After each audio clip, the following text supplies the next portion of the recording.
In this video, I'm going to be talking about the 10 biggest mistakes that players make in ranked. If you haven't gotten masters and you aren't sure why, there's a big chance that you're making at least one of these mistakes. Before I start, if this video gets 1,000 likes, I don't know if I should say this or not, I'll push a brawler to max tier with my feet.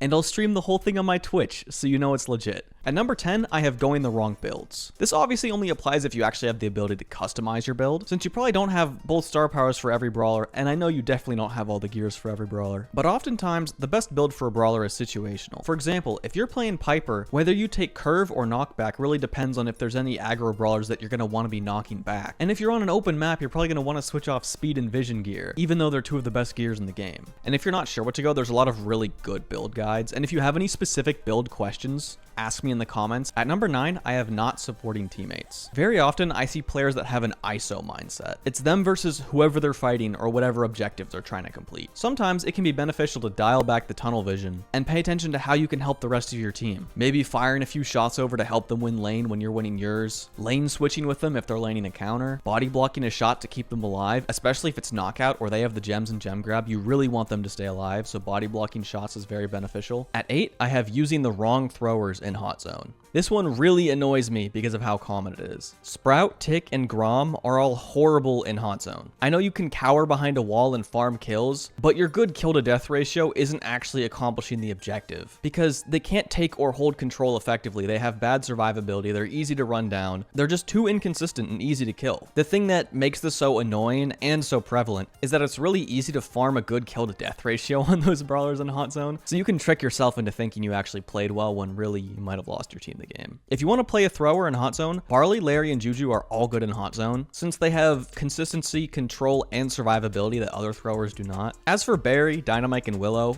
only play them if you're trying to show off. At number 7, I have picking tanks and assassins early.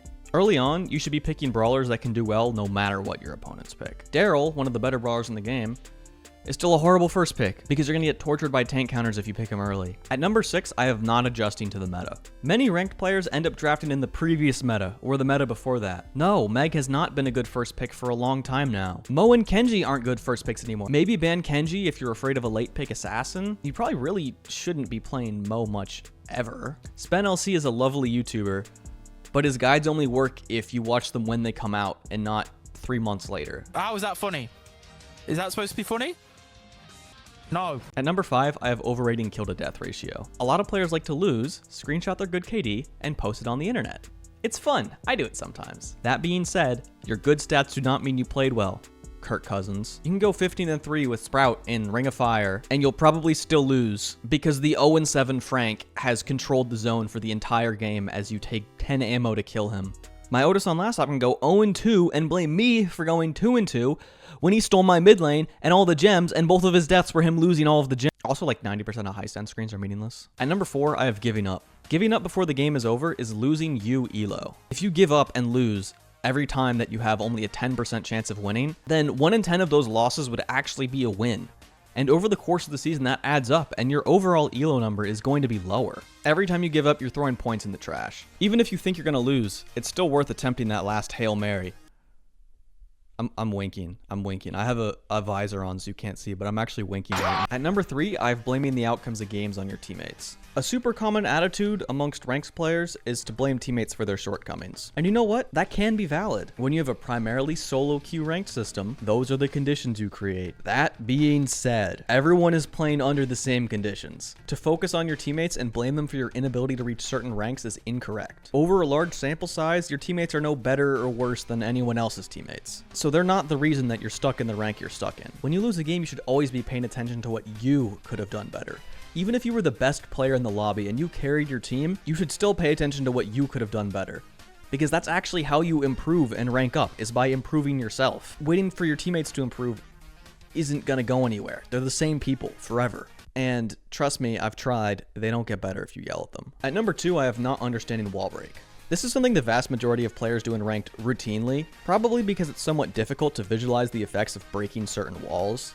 On Kaboom Canyon, break your team into mid, not the other team, unless their mid is a water brawler or you're trying to open an opportunity for a safe diver like Melody. If you're losing to Rico on center stage, break these side walls. If you're trying to score, break these walls first, not these walls. This wall's going to help you spawn trap the enemy team, so you actually do want to leave it intact. Honestly, let me know if you want a full wall break video. I could yap about this for a while. At number 1, I have not understanding lanes. This is unfortunately super common even in Legendary and Masters because the elo system is broken. I see it most in Gem Grab where a team straight up won't pick a brawler that can mid. When I'm playing Gem Grab with randoms, I pick mid every time, no matter what my draft order is, because I know if I don't, my randoms probably won't. And you should probably get in the habit of doing that as well. Sometimes players will also just take a lane that they shouldn't.